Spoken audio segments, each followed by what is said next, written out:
कर्जत तालुक्यातील दुर्गम भागात असलेल्या पाथरज आदिवासी आश्रमशाळेतील मुलांकडून अग्निशमक सिलेंडर फुटला। या कारणावरून प्रभारी मुख्याध्यापकांनी विद्यार्थ्याला छडीने मारले। या मारहाणीत मुलाच्या हाताला वल उठले आहेत।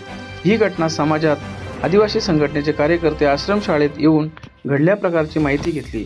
पाथरज आदिवासी आश्रमशाळेतील 12वीच्या काही विद्यार्थ्यांनी अग्निशामक सिलेंडर बाथरूममध्ये नेऊन फोडले। हे आश्रम शाळेचे प्रभारी मुख्याध्यापक अजित बनसोडे यांना समजले।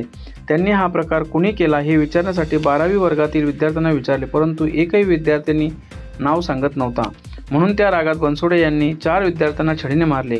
त्यांच्या मारण्याने मुलांच्या हातावर छडीने वल उठले। मात्र याबाबत विद्यार्थ्यांना पालकांनी तक्रार केली नाही। ही घटना समजताच आदिवासी संघटनेचे कार्यकर्ते आश्रमशाळेत आले। त्यांनी मुख्याध्यापक बनसोडे यांच्याकडून घटनेची माहिती घेतली। सर्व परिस्थिती त्यांच्याशी लक्षात आली। बनसोडे यांनी मी विद्यार्थ्यांना 2 छड्या मारल्या, ही माझ्याकडून चूक झाली, कोणताही रोष ठेवून मी मारले नाही, मुलांना शिस्त लावावी आणि गैरवर्तणूक करू नये म्हणून माझ्याकडून हे घडले आहे, असे स्पष्ट केले। तसेच विद्यार्थ्यांनी ही चूक मान्य करून पुन्हा असे प्रकार करणार नाही असे सांगितले आहे। रायगड न्यूजसाठी रामदास माली, कर्जत। विनाकारण आम्हाला मारला, आमच्यात त्याची काय चुकी नव्हती।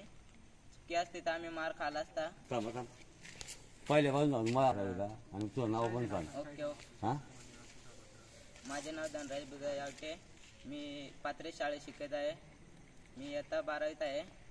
विनाकारण आम्हाला मारण्यात आलं, त्याचं कारण म्हणजे सिलेंडर कोणी फोडलेलं त्याचं नाव आमच्यावर आलं, म्हणून तो कोणी फोडला ते आमच्यावर आलं।